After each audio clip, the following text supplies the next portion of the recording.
How to get a disabled Instagram account back.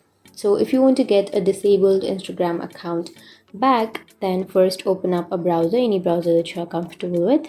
So I'll be here with Chrome browser. Once you open your browser, go for the search and then search for disabled Instagram account.